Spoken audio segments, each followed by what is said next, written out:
네, 오늘 말씀 같이 교독하도록 하겠습니다. 베드로전서 1장 3절에서 12절까지 말씀입니다. 베드로전서 1장 3절에서 12절까지 말씀입니다. 제가부터 읽도록 하겠습니다. 우리 주 예수 그리스도의 아버지 하나님을 찬송하리로다. 그의 많으신 긍휼대로 예수 그리스도를 죽은 자 가운데서 부활하게 하심으로 말미암아 우리를 거듭나게 하사 산 소망이 있게 하시며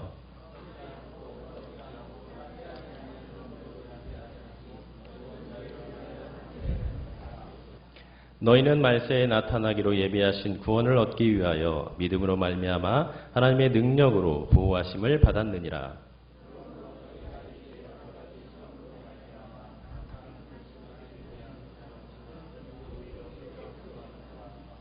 너희 믿음의 확실함은 불로 연단하여도 없어질 금보다 더 귀하여 예수 그리스도께서 나타나실 때에 칭찬과 영광과 존귀를 얻게 할 것이니라.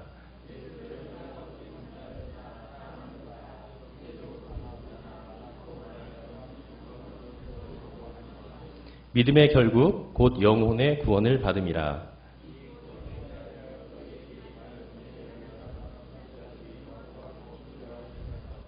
자기 속에 계신 그리스도의 영이 그 받으실 고난과 후에 받으실 영광을 미리 증언하여 누구를 또는 어떠한 때를 지시하시는지 상고하니라. 이것이 아니요 너희를 위한 것임이 계시로 알게 되었으니 이것은 하늘로부터 보내신 성령을 힘입어 복음을 전하는 자들로 이제 너희에게 알린 것이요 전사들도 살펴보기를 원하는 것이니라. 아멘. 네. 우리는 지난 주 말씀을 통하여서 베드로전서가 바로 예수 그리스도의 사도로 부르심을 받은 이 베드로 사도에 의해서 소아시아 지역에 흩어져 있는 또 나그네로 살아가고 있는 모든 그리스도인과 또 교회들에게 쓴 편지임을 알아보았습니다. 그 목적이 무엇이었죠? 그것은 바로 그들이 받은 여러 가지 고난과 박해의 위로와 격려를 위해서였습니다. 그 박해 중에 가장 큰 박해는 바로 그들이 섬기는 유일한 참된 신이신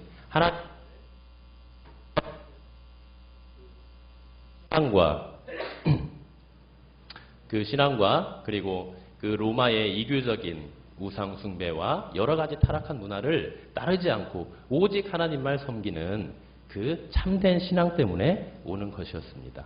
이러한 박해와 또 거기에 더해서 또 네로 황제가 그때 당시 일어났던 큰 화재에 대한 책임으로서 이 이스라엘 백성들, 이 흩어진 나그네인 바로 성도들에게 누명을 씌움으로써 더욱더 큰 환난과 어려움을 겪게 되었던 거죠. 그래서 이에 대한 위로와 격려와 참된 하나님의 소망을 주기 위해서 이 베드로 전서가 기록되었다고 보았습니다. 자, 그런데 중요한 것은 무엇입니까? 이들에게 소망을 주는 이 베드로 사도가 정말 중요하게 강조하는 것이 있습니다. 그것은 뭐냐? 위로를 주는 그 자체보다는 이 위로가 과연 누구에게서 나왔냐는 겁니다. 어떻게 해서 주어졌냐는 겁니다. 그래서 이 위로를 통하여서 참된 위로를 통하여서 바로 살아계신 하나님, 참된 위로와 소망의 주인이신 그 참 하나님을 알게 하고 더욱더 믿음 위에 굳건히 서게 했다는 것입니다. 자, 어떻게 해서 이 베드로 사도는 이 흩어진 나그네들을 그럼 구체적으로 위로를 했죠? 바로 2절에 있는 은혜와 평강이라는 이 두 단어를 사용함으로써 이 은혜와 평강을 주실 수 있는 유일하신 분, 유일하신 참 하나님에 대해서 소개함으로써 바로 그 참된 위로와 평강과 소망의 주인이 하나님이심을 온전히 드러냈던 것입니다. 그래서 사도 베드로가 지금 이 흩어진 자들, 이 흩어진 교회에서 어떻게 보면 이 흩어진 나그네는 교회를 말하는 겁니다. 그리고 넓게는 현재 오고 가는 세대를 살고 있는 모든 그리스도인들을 모두 합해서 이 흩어진 나그네라고 합니다. 결국은 교회죠. 예수 그리스도를 믿어서 구원받은, 선택받은 이 교회, 성도가 바로 이 흩어진 나그네가 되는 것입니다. 그래서 사도 베드로는 다른 말 하지 않습니다.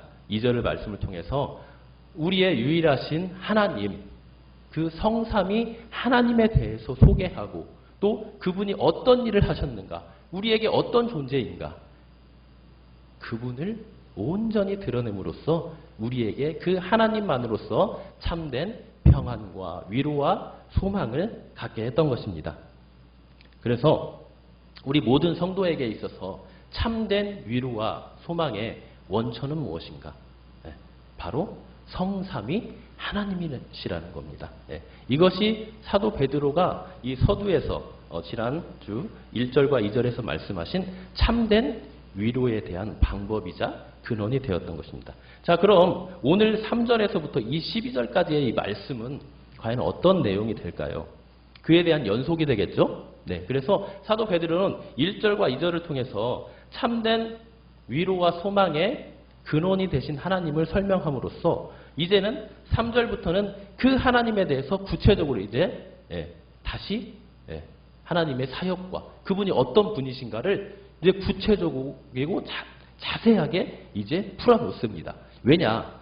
이렇게 하나님이 어떤 분이시고 우리에게 어떤 존재로 어떤 일을 하셨는가를 확실하게 인식시키고 각인시켜야만이 우리의 믿음이 그 하나님 앞에서 또 하나님만으로 우리가 바로 설 수 있기 때문입니다. 특별히 이때 당시에 엄청난 핍박과 고난을 받고 있는 사람들에게 있어서 이 세상이 줄 수 있는 위로, 과연 얼마나 위로가 될까요? 그죠?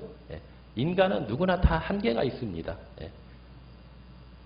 마음으로는 사랑할 수 있고 마음으로는 또 행동도 옮길 수가 있어요. 하지만 인간은 연약한 존재이기 때문에 늘 한계가 있다는 거예요. 하지만 이 하나님에 대해서 구체적으로 이제 말을 하면서 이제 베드로 사도는 이 흩어진 나그네들 또 우리 모든 성도들에게 참된 위로와 평강 또 산소망을 주는 것입니다. 그래서 3절에 보면은 맨 먼저 사도 베드로가 이제 하는 말이 있어요. 뭐라고 하냐? 다른 세상적인 얘기 또 하지 않습니다. 뭐라고 합니까? 바로 우리 주 예수 그리스도의 아버지 하나님을 어떻게 한다? 찬송한다. 이렇게 지금 얘기를 하고 있어요.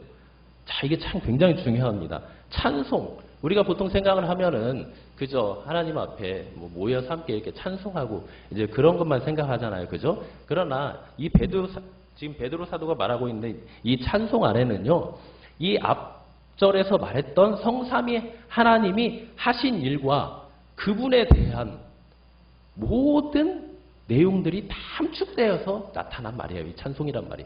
그러니까 찬송하는 게 그냥 내 기분 내키는 대로 내 그냥 감정대로 하는 것이 아니라 이 하나님 아버지께서 이 흩어진 나그네들에게 또 우리 성도들에게 하신 모든 은혜의 일들을 기억하고 되새기고 또 말씀 가운데 있는 그 말씀의 바탕으로 지금 찬송을 하고 있는 거예요. 그냥 내가 기쁠 때 찬송하고 슬플 때 안 하고 그런 게 아닙니다. 그래서 이 찬송 안에는 엄청난 이 사도 베드로의 신앙 고백이 들어있고요. 또 하나님에 대한 그분이 하신 일에 대한 감사와 감격과 이 놀라운 구원의 은혜가 담겨 있는 것입니다. 그래서 지금 여기서는 찬송하리로다. 우리 보통 그냥 이렇게 읽죠. 그죠? 찬송하리로다. 이렇게 읽어요. 근데 사실 이 말은 이렇게 읽어서는 안 되는 구절이에요. 지금 베드로 사도가 찬송하리라도 이렇게 말하는 거는요. 감격과 구원의 그 은혜 가운데서 외치면서 진짜 자기의 온 몸과 마음을 다 드러내면서 외치면서 지금 드러내는 찬송입니다. 여러분들도 그렇죠? 하나님의 은혜가 쏟아지고 하나님이 우리에게 내려주신 기쁨과 평강이 있을 때는요. 나도 모르게 몸이 움직이고 반응하고 또 나도 모르게 목소리가 막 높아져요. 왜 그래요? 하나님이 내 안에서 그런 은혜를 주시는 거예요. 지금까지 살아오면서 나에게 베풀어 주신 은혜, 그 사랑, 그 놀라우신 그 능력의 일들을 기억하게 하시면서 나도 모르게 내 영혼을 기쁘고 감격스럽게 만들어 주시는 겁니다. 그래서 이 지금 찬송하리로다 이렇게 말하는 건요. 그냥 기분 내키는 대로 하는 게 아니에요. 이미 하나님께서 이 사도 베드로에게 역사하신 그 놀라우신 은혜와 또 일들을 기억하게 하시고 또 하나님은 말씀을 통해서 주신 그 놀라운 구원의 일들을 또 떠오르게 하셔서 그 감격과 은혜 가운데 지금 찬송을 하고 있는 겁니다. 네. 그렇게 해서 지금 이렇게 찬송을 하고 있어요. 이 찬송하리라는 말은 그래서 이 베드로 전서에도 지금 이렇게 나와 있지만요. 사실 다른 성경책, 특히 그 옥중서신 있죠.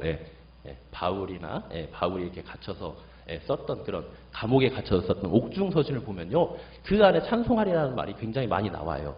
근데 읽고 보면요. 지금 우리 인간적인 눈으로 봤을 때는 지금 찬송할 그런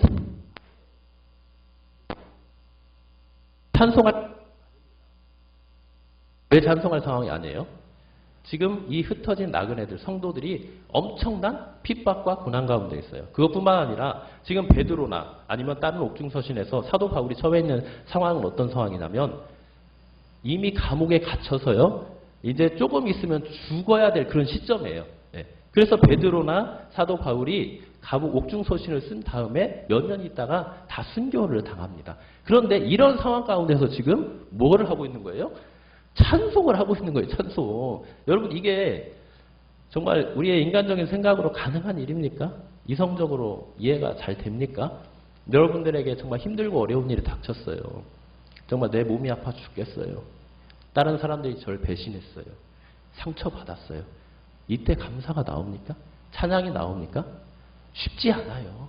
쉽지 않아요. 그러나 이러한 모든 상황과 형편을 이기게 하시는 힘과 능력과 동기가 무엇입니까? 바로 이 성삼위 하나님께서 지금까지 이 베드로 성도들에게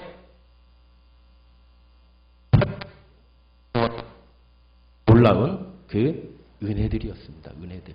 그래서 지금 베드로 전서가 찬송하리로다 이렇게 말을 하는 건요. 바로 이 성삼위 하나님의 그 크신 은혜와 사랑에 기인해서 하는 것임을 볼 수 있습니다. 자, 그래서 지금 찬송하리로다 하면서 이제 그 찬송하는 내용에 대해서 지금 12절까지 쫙 펼쳐 놓은 거예요. 한마디로 파노라마로 이렇게 쫙 펼쳐 놓은 겁니다. 그래서 지금 다른 뭐 대표적인 구절을 보면요. 에베소서 1장 3절에서 14절까지 거기를 봐도요. 사도 바울은 찬송하리로다 하면서 거기에 성삼위 하나님께서 베풀어 주신 그 놀라운 구원의 은혜에 대해서 쫙 펼쳐놓습니다. 어떻게 보면요. 이 부분이 그 부분과 굉장히 흡사해요. 그리고 지금 그때 당시에 사도 바울과 베드로 이 사도가 처해 있는 상황도 굉장히 지금 흡사하고요. 그런데 이런 상황 가운데서 지금 그 하나님에 대해서 찬송하리로다 하면서 하나님께서 그동안 베풀어 주신 이 놀라운 일들에 대해서 그건 뭐 구체적으로 말하면 바로 구원이겠죠. 구원.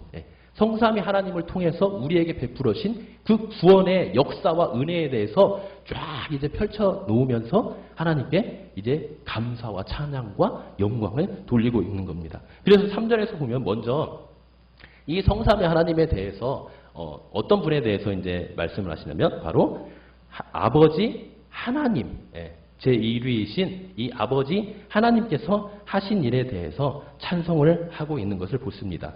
자, 그게 무엇이죠?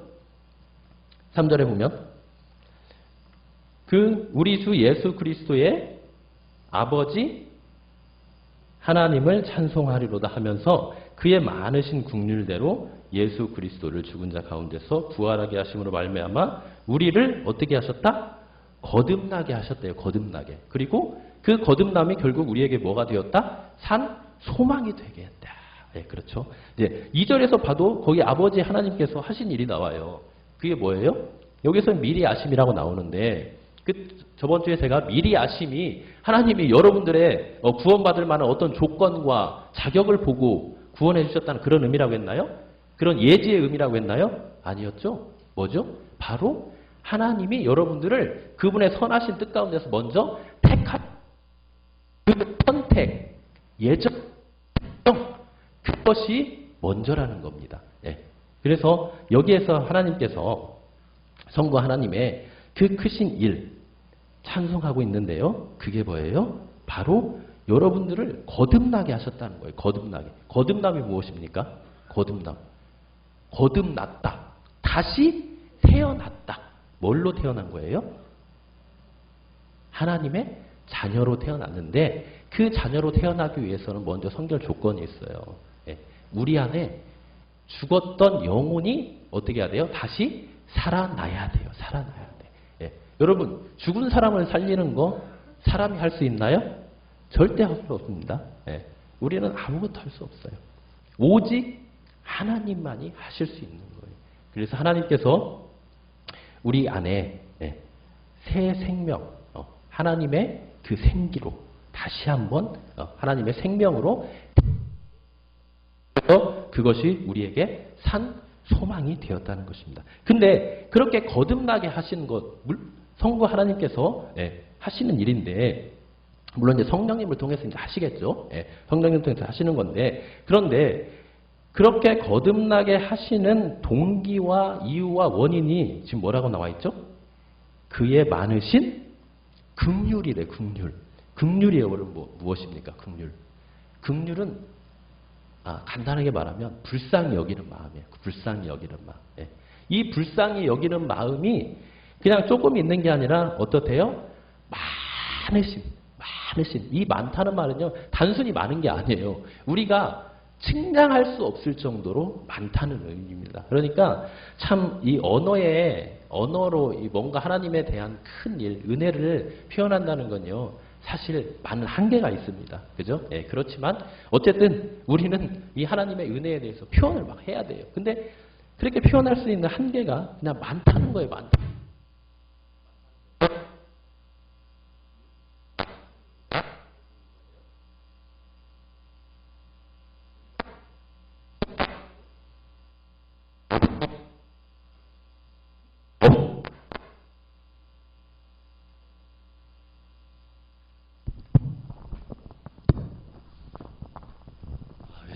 저만 이렇게 설명을 드렸죠? 네. 네. 제 마이크 체질인가 봐요, 제가. 네.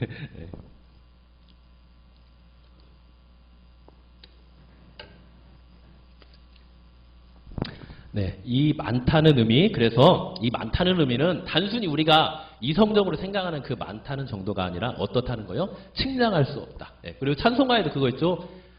하늘을 두루마리 삼고 바다를 먹물 삼아도 그 크신 하나님의 은혜 우리가 다 말할 수 없네. 이런 겁니다. 이런 거. 사실 하늘, 바다 다 측량할 수 있어요. 사실은. 그러나 우리 인간들이 생각할 때 높다고 하면, 깊다고 하면 우리가 최대로 표현할 수 있는 게 뭐예요? 하늘, 바다잖아. 하늘, 바다. 그래서 그렇게 표현한 거예요. 하지만 여기서 많다는 것은 정말 우리가 측량할 수 없이 많은 그 하나님의 은혜와 사랑을 말하는 겁니다. 근데 우리 이 긍휼에는요. 사람의 긍휼과 하나님의 긍휼에 둘 다 있는데 차이점이 있어요. 그죠? 차이점은 뭐냐? 사람은 긍휼히 여길 수 있어요. 사람도. 그죠? 긍휼히 여길 수 있는데 문제는 뭐예요? 한계가 있다는 거예요. 한계. 그죠? 누군가 힘들고 어려워요. 그러면 그 사람을 긍휼의 마음이 우리도 있기 때문에 불쌍히 여깁니다. 불쌍히 여기고 또 어떻게 하죠? 마음이 있으면 행동으로 또 옮겨요. 그래서 배고픈 사람 있으면 밥도 사주고요. 또 힘든 사람 있으면 가서 위로도 하고요. 여러 가지 이제 마음과 행동이 같이 가요. 근데 여러분들이 그런 상황 가운데 여러분들이 병이 났어요. 움직이질 못해. 돈이 없어요.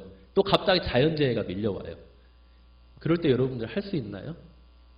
할 수는 있는데 늘 한계에 부딪혀요. 한계. 이게 바로 인간의 긍휼의 한계라는 겁니다. 그러나 하나님의 긍휼은 어떻죠? 하나님은 한계가 없다는 거예요. 한계가. 무한하신. 그래서 하나님은 우리가 뭐라고 하시죠? 무한하신 하나님. 영원하신 하나님. 그렇게 부르는 겁니다. 그래서 우리에게 참된 소망이 될 수 있는 것은요. 바로 이 하나님의 긍휼하심. 무한하시고 영원하신 이 긍휼하심이 있기 때문에 우리가 산 소망을 가질 수 있는 겁니다. 그래서 하나님께서 이 긍휼의 마음으로 어떻게 하셨죠? 우리를 어떻게 하셨죠? 찾아오신 겁니다. 그러니까 하나님은 긍휼의 마음만 가지고 있지 않으세요. 그분은 마음이, 긍휼의 마음이 있을 뿐만 아니라 반드시 그 마음을 어떻게 해요? 액션으로, 행동으로 우리에게 보여주시는 분이에요. 실제로 행하시는 분이라는 거죠. 예. 그래서 성경을 창세기부터 요한계시록까지 다 살펴보면요. 하나님이 말만 하지 않으셨어요. 예. 우리와 언약을 맺으실 뿐만 아니라 그 약속 가운데 있어서 직접 몸으로 움직이셔서 우리에게 그 많은 긍휼을 어떻게 했어요? 주시는 정도가 아니라 쏟아 부어주셨잖아요. 예. 그 결정체가 누구예요? 그 긍휼의 결정체. 바로 예수 그리스도가 되는 거잖아요. 그래서 예수 그리스도를 이 땅 가운데 하나님의 긍휼의 실체로, 본체로 보내주신 겁니다. 우리가 하나님의 긍휼을 어떻게 알 수 있겠어요? 알 수 없어요, 우리는. 그러나 그런 무지몽매한 우리 인간들에게 먼저 성령님을 통해서 우리에게 거듭나게 하시고 그 하나님의 긍휼을 누구를 통해서? 자기 자신인 하나님이시며 아들이신 예수 그리스도를 이 땅에 보내주셔서 완벽하게 확증해 주신 거예요. 확증. 그래서 로마서 5장 8절에 보면 그 말씀이 있죠. 우리가 아직 어떠할 때? 죄 안 지었을 때? 그거 아니죠. 죄인 되었을 때예요. 죄인 되었을 때. 죄인 되었다는 건 여러분들 그냥 가볍게 여길 문제가 아니에요. 이 죄인이라는 존재에 미치는 그 큰 영향은 뭐냐? 하나님의 진노와 저주 가운데 죽음이라는 그 큰 형벌에 놓여 있는 그 존재가 바로 죄인이라는 겁니다. 이런 존재에게, 이런 비참한 상황에 있는 우리에게 하나님께서 구원을 베풀어 주셨는데 그 근원이 뭐다? 바로 하나님의 긍휼하심이라. 끝없는 무한하신 영원하신 그 긍휼하심. 그래서 하나님께서 그 긍휼대로 누구를 보내셨어요? 오늘 3절에 보니까 예수 그리스도를 보내주셨어요. 보내주셔서 뭘 하신 거예요 도대체? 보내시면 끝납니까? 아니죠. 그분의 선하신 뜻을 이루셔야죠. 예수님이 이 땅에 오신 뜻이 있잖아요. 하나님의 뜻이 있잖아요. 그 뜻이 뭐예요? 십자가에서 죽는 거예요. 원래 그 십자가의 자리는 누구의 자리였습니까? 나의 자리죠. 우리의 자리입니다. 그러나 주님께서 그 자리에 대신 올라가 주셔서 화목 제물이 되어 주시고 우리의 모든 죄값을 다 탕감해 주신 겁니다. 그래서 우리가 그 놀라우신 예수 그리스도의 십자가를 통해서 모든 죄가 용서를 받았어요. 용서받으면 끝입니까? 아니죠. 네. 이제 그 다음에 나오는 게 뭐냐? 죽은 자 가운데서 뭘 하셨대요? 부활하게 하셨대요. 부활.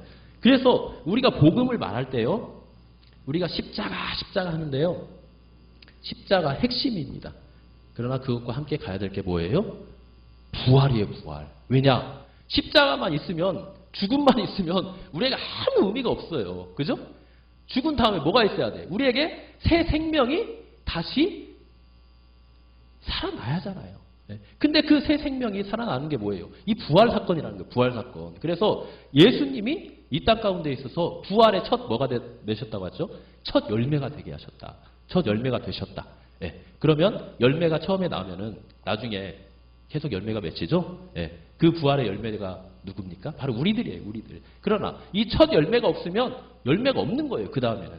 그래서 예수님이 우리 가운데서 오셔서 십자가에서 죽으시고 모든 죄값을 다 치러주신 다음에 부활하셔서 우리도 그분과 연합된 자로서 이제 부활 생명을 얻게 된 겁니다. 지금 목사님께서 오후 예배 때 로마서 하고 있잖아요. 그죠?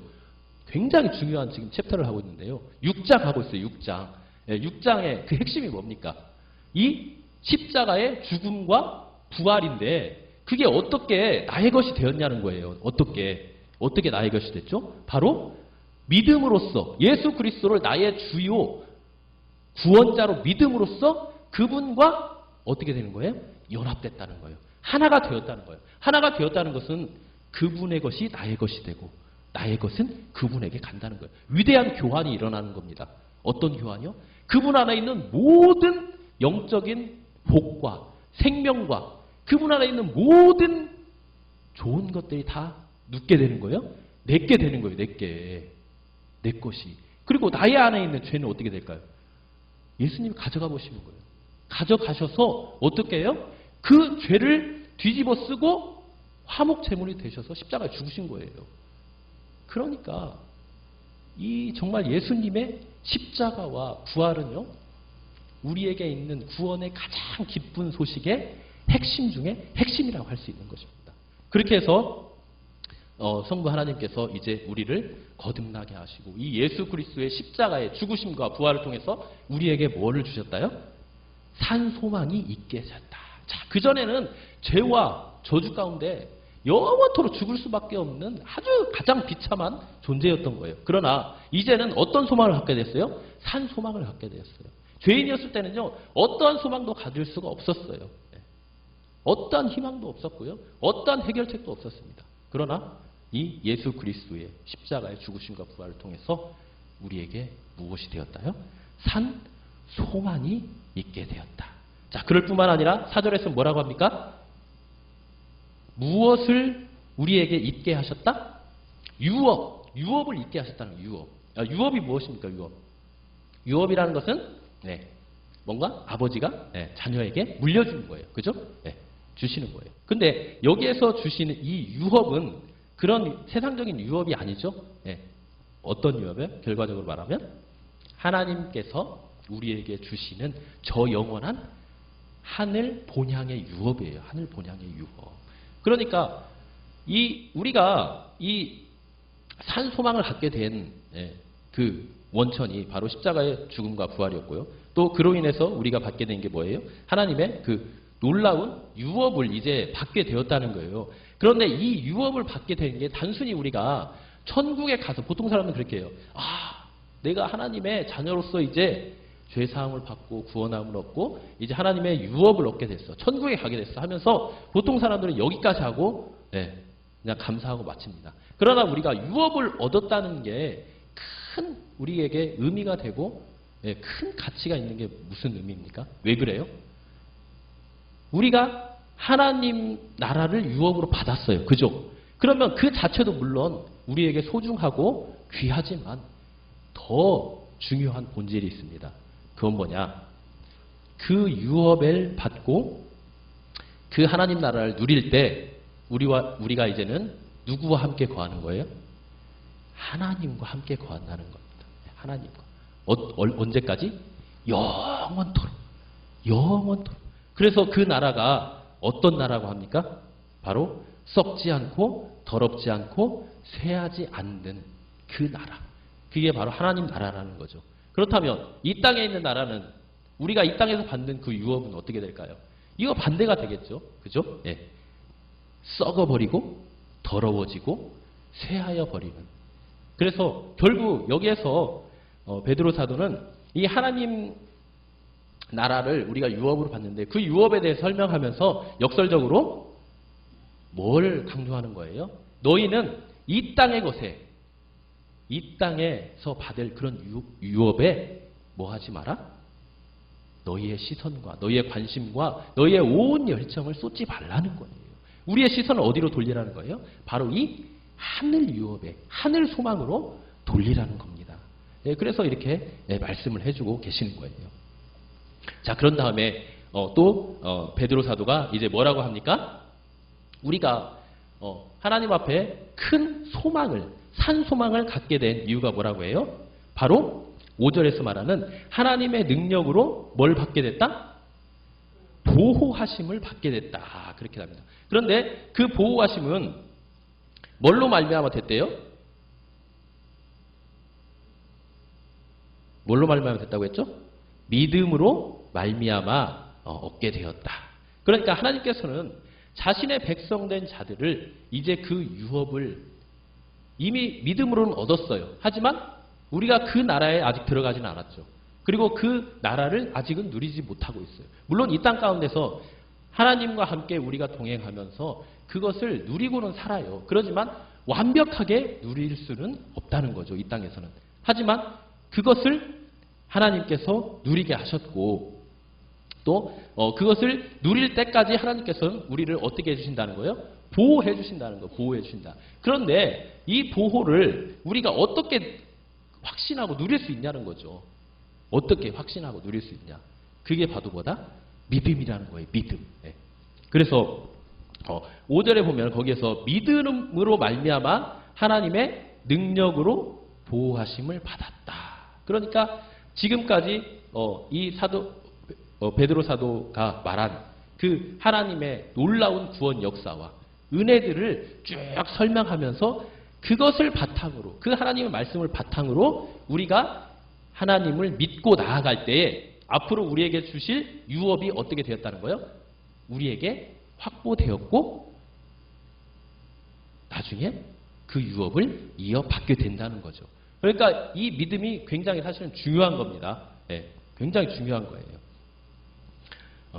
그래서 이 믿음으로 말미암아 이제 하나님의 능력으로 보호하심을 받게 되었다. 이렇게 또 그 흩어진 나그네들에게 말씀을 하심으로써 그 자들이 정말 믿음으로 굳게 서고 그 하늘 본향을 바라보고 나아갈 수 있게 된 것입니다. 자, 이렇게 해서 하나님께서 산소망을 주시고 또 유업을 주시고 또 그분의 능력으로 계속해서 보호하고 계신다는 이 성삼위 하나님의 이 말씀을 통해서 이제 또 베드로 사도는 그렇게 또 말을 하죠. 6절에 보면 그러므로 너희가 이제 여러 가지 시험으로 말미암아 잠깐 근심하게 되지 않을 수 없으나 오히려 크게 기뻐하는도다. 이렇게 말해요. 그러니까 여러 가지 지금 시험이 있다고 했어요. 여러 가지 시험. 그죠? 이 시험에는 크게 이제 두 가지로 나눌 수 있습니다. 첫 번째 시험은 뭐냐? 바로 사탄이 우리에게 주는 시험이에요. 유혹이고 미혹이라는 거죠. 우리를 믿음에서 떠나게 하고 하나님과 관계를 무너뜨리려고 하는 그 사탄의 유혹. 그거를 하나는 그 시험이 있어요. 또 하나는 어떤 시험이 있냐? 하나님께서 허락하신 시험이 있다는 거예요. 그 시험은 왜 우리에게 주시냐 그러면 우리의 믿음을 연단시키고 또 우리의 믿음을 하나님 앞에 굳건히 메고 하나님 말을 섬기며 살아갈 수 있도록 우리에게 시련을 허락하신다는 거죠. 그래서 이 하나님께서 주신 시험은 우리가 잘 믿음으로 인내하며 감당해야 됩니다. 이 시험을 잘 통과해야 돼요. 이 시험을 통과하지 못한다. 그러면 어떻게 될까요? 시험을 통과하지 못하면 우리는 낙오하게 되고 죄 가운데 빠져 살 수밖에 없습니다. 이런 예들이 굉장히 많아요. 그렇지만 이 시험, 여러 가지 시험, 지금 흩어진 이 나그네, 이 백성들, 성도들, 이 교회가 굉장히 여러 가지 시험이 이때 당시에도 많았습니다. 특별히 로마의 그 박해, 그 시험이 굉장히 많았고요. 또 예수 믿는다는 그 이유 하나만으로 굉장히 많은 시험과 핍박을 받았어요. 이때 당시에 왜 예수님을 믿는 사람들이 핍박을 많이 받았냐? 저번에도 말씀드렸듯이 첫째는 이들이 하나님만을 섬겨야 되는데, 그죠? 하나님만을 섬겨야 되는데 이때 당시에는 그 다스린 나라가 로마였어요. 그래서 로마 황제를 신으로 섬기라는 거예요. 그래서 안 섬기면 어때요? 잡아 죽이고 때리고 가두는 겁니다. 그래서 첫 번째로는 그렇게 시험을 많이 받았어요. 그것뿐만 아니라 이 그리스도인들이 그때 당시 굉장히 많은 오해를 받았어요. 어떤 오해를 받았냐? 자, 우리 성도님들이 이제 가끔 절기 때 하는 게 이제 성찬식을 합니다. 그죠? 성찬식을 할 때 어떻게 하죠? 떡과 포도주를 나누면서 이것이 바로 예수님이 흘리신 보혈이고 또 몸입니다. 찢긴 몸입니다 하면서 그것을 의미하는 떡과 포도주를 마셔요.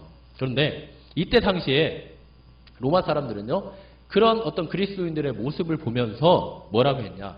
저 사람들은 식인종이다. 야만인이다. 그러면서 또 박해하는 거예요.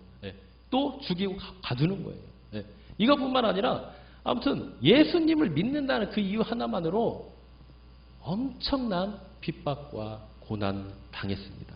지금 이 상황도 지금 그런 상황이에요. 그러나 그런 상황 가운데서 이 그리스도인들도 어떻습니까? 힘들죠. 아무리 믿음이 있다고 하지만요, 내 앞에 닥친 고난과 아픔과 또 어떤 죽음의 위험 앞에서는요, 누구나 위축될 수밖에 없는 거예요. 아무리 그리스도인이라. 그래서 그렇게 잠깐 근심하게 되지 않을 수 없으나 오히려 어떻게 하고 있대요? 크게 기뻐하고 있대요, 지금. 그죠? 베르트 사도 지금 기뻐하고 있고 또 사도 바울도 다른 어떤 옥중선지나 그거 보면은 굉장히 기뻐하고 있는 모습을 볼 수 있어요. 왜 기뻐할 수 있었을까요? 바로 그것은 이 세상을 바라보지 않았기 때문이에요. 오직 하나님께서 자기를 부르신 그 부르심의 상만을 바라보고 표대를 향해서 자기의 주신 사명에 집중하며 나아갔기 때문입니다. 오직 복음, 예수 그리스도를 전함, 또 하나님 나라를 세우는 데 있어서 그 일에만 앞장서서 나아갔기 때문입니다. 그래서 이렇게 믿음으로 나아가는 자들에게는 이제 어떠한 큰 영광과 그런 은혜가 있다고 합니까? 7절에 보니까 예수 그리스도께서 나타나실 때에 칭찬과 영광과 존귀를 얻게 할 것이다. 이렇게 하는 겁니다. 여러분들 이거만큼 우리에게 영광된 일이 어디 있습니까? 그죠? 네. 이거만큼 우리에게 영광된 일은 없습니다. 그러나 지금 베드로 사도는 뭐라고 합니까? 그게 지금은 아니라고 합니다. 네. 그게 지금은 아니래요. 언제라고 하냐? 바로 예수 그리스도께서 나타나실 때. 그러니까 다시 오실 때라는 거예요. 재림하실 때라는 거예요. 그렇다면 그때까지는 뭐가 우리를 괴롭힌다는 거예요? 여러 가지 시험과 근심과 박해와 핍박과 환난이 우리를 계속해서 이 믿음에서 떠나게 한다는 겁니다. 네. 그러나 이런 것들을 이기게 할 수 있는 게 뭐라고 합니까? 바로 믿음의 확실함이라고 합니다. 확실함. 네. 그러니까 이 믿음이 확실하고 견고하게 서 있어야 이 모든 시련과 환난을 이길 수 있고 결국 예수 그리스도께서 다시 오실 때 칭찬과 그래 네가 이렇게 힘들고 어려운 상황 속에서도 잘 참아주었구나. 잘 인내했구나. 내가 준 사명을 잘 감당했구나 하면서 그런 칭찬과 또 하늘나라의 그 영광과 그 하나님과 영원토록 함께 즐거워하고 기뻐하는 그 놀라운 영생의 복, 그런 존귀함을 받는 그런 은혜를 우리가 맛보게 되는 것입니다. 그런데 이런 칭찬과 영광과 존귀를 얻기 위해서는요, 반드시 따라다니는 게 뭐다? 고난이라는 거야, 고난. 고난. 그래서 성경을 보면요, 고난은 우리 그리스도인들에게 있어서 그냥 일어날 수도 있고 안 일어날 수도 있는 그런 일이 아니라는 거예요. 정말 참으로 진정으로 예수님을 믿고 따르는 자라면, 증인이라면, 제자라면 반드시 고난은 따른다고 말씀하십니다. 따른다고. 그러니까 여러분들에게 믿음의 시련과 고난이 닥쳤다. 그러면 여러분들도 사실은 기뻐해야 되는 겁니다. 기뻐해야 돼. 근데 우리는 그렇게 하기가 쉽지가 않죠. 왜요? 현재 닥친 그 상황과 형편이 도저히 기뻐할 수 없는 거예요. 네. 도저히 기뻐할 수 없는 겁니다. 이럴 때 우리 어떻게 해야 됩니까? 바로 우리의 시선을 돌려야 됩니다. 우리가 우리 앞에 닥친 문제와 시련과 또 근심, 걱정, 염려만 계속 내 머리에 가지고 살아가잖아요. 그러면 나도 모르게 그냥 거기에 묻혀버립니다. 묻혀버려요. 네. 그래서 도저히 거기서 헤어나올 수가 없어요. 이럴 때 힘들고 어려워도 우리는 우리의 시선을 누구에게요? 하나님 앞에 돌리고 엎드려야 돼요. 기도해야 돼요, 여러분들. 힘들고 어려워도 기도해야 됩니다. 물론 이 예배당에 못 나오실 수 있는 그런 상황도 있을 수 있어요. 그러나 그런 상황 때는 어떻게 합니까? 그냥 집에 있는 어떤 골방에 들어가서 하나님과 독대하는 거예요. 말씀 보는 거예요. 기도하는 거예요. 그때 하나님이 뭘 베풀어 주는 거예요? 우리에게 믿음의 확실함, 그 연단을 통해서 온전히 하나님 앞에 붙들림 받고 그 어려움과 시련과 환난과 고통을 이길 수 있는 그 능력을 주시는 겁니다. 그 능력을 주시는 분이 누구래요? 12절에 보니까 성령님이래요. 성령님. 네, 성령님. 그래서 이 성령님이 어떤 분이냐? 바로 11절에 있는 그리스도의 영이에요. 그리스도의 영. 네. 그러니까 이 성령님을요, 성령에서 보면은 여러 그 이름으로 쓰이는데 성령, 그리스도의 영 또는 주의 영 이렇게 말합니다. 네. 그러니까 우리가 참 신비인데 이 성삼위 하나님은요 항상 늘 함께 하시는다고 생각을 하시면 돼요. 예. 우리 뭐 머리로는 이해가 안 되죠, 그죠? 그러나 우리가 하늘에 가면은 다 그 비밀을 온전히 알게 됩니다. 거울을 보듯이 그 하나님께서 우리에게 계시하신 그 말씀의 비밀을 확실하게 깨달을 때가 있어요. 하지만 일단은 우리가 이 하나님 말씀에서 성경에서 말씀하신 것처럼 이 성령님, 그리스도의 영, 또 주의 영, 예수님, 성부 하나님 늘 함께 가신다고 생각하시면 돼요. 네. 그래서 이 세 분이 각각 다른 분이다 이렇게 말하는 것도 이단입니다. 네. 그리고 오직 한 분이다 이렇게 말하는 것도 이단이에요. 세 분이면서 어떻게 해요? 한 분인 거예요, 하나님. 참 인간의 머리로는 참 이해하기 힘든 신비죠. 신비.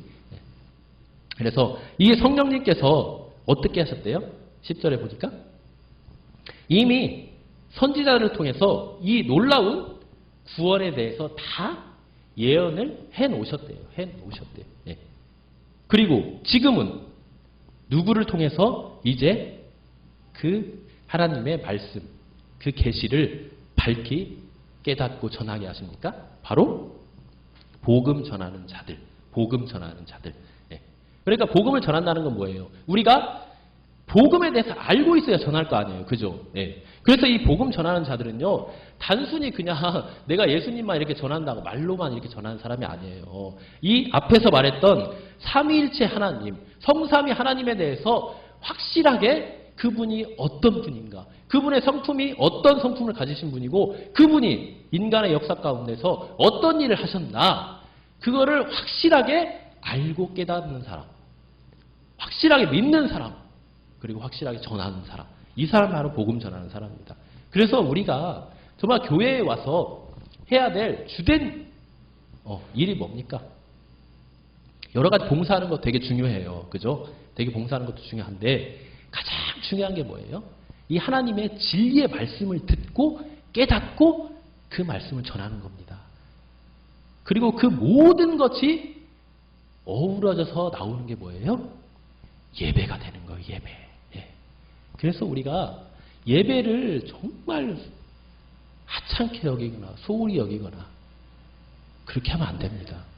아무리 피곤하고 힘들어도요, 내가 할 수 있는 한 최선을 다해서 정말 우리의 마음뿐만 아니라 우리의 몸가짐도요, 하나님 앞에 정말 바른 자세와 정말 바른 마음으로 하나님 앞에 드려야 되는 게 이게 예배인 거예요. 예배.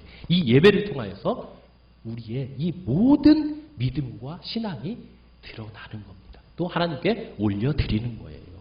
그래서 이제 마지막으로 이 베드로 사도가 이러한 계시를 통해서 성령님을 통하여서 이런 하나님의 복음, 이 복음을 전하게 하심으로써 우리에게 가장 큰 위로와 산 소망이 되어 주었다는 겁니다. 여러분, 우리에게 가장 큰 소망이 무엇입니까? 이 복음 아닙니까? 복음? 그죠? 네. 예수 그리스도의 십자가의 부활의 이 복음, 이 복음이 바로 우리에게 있어서 가장 큰 소망이 있는 것입니다. 그래서 베드로는 지금 1절부터 12절까지 계속해서 딴 얘기 안 해요. 딴 얘기 안 해요. 오직 성삼위 하나님의 그 구원의 역사와 그분이 어떠한 분인가만을 계속해서 집중적으로 지금 말씀하시는 겁니다. 그래서 우리가 성경을 읽을 때나 또 말씀을 들을 때요, 한 가지 마음에 항상 염두에 두고 듣고 배워야 되는 게 뭐냐? 바로 이 성경을 통해서 하나님께서 어떤 일을 하셨나, 그것을 늘 찾아보려고 노력을 해야 돼요. 그리고 그 하나님이 어떠한 분으로 계시되었는가, 하나님이 어떠한 성품으로 나타나셨는가, 이 두 가지를 늘 기억하면서 우리가 참된 예배를 드리시기 바랍니다. 우리 오늘 말씀을 생각하면서 함께 찬양하도록 하겠습니다. 우리가 이 세상을 살아가면서 참으로 소망으로 여기는 것들이 참 많이 있습니다. 그러나 베드로 사도는 오늘 말씀을 통해서 우리의 참된 소망은 오직 예수 그리스도, 또 성삼이 하나님밖에 없음을 강력하게 외치고 있습니다. 우리 모든 성도님들 모든 상황 가운데 이 하나님 말씀 마음하며 나아가는 복된 삶 살기를 바랍니다. 기쁜 나의 소망 되어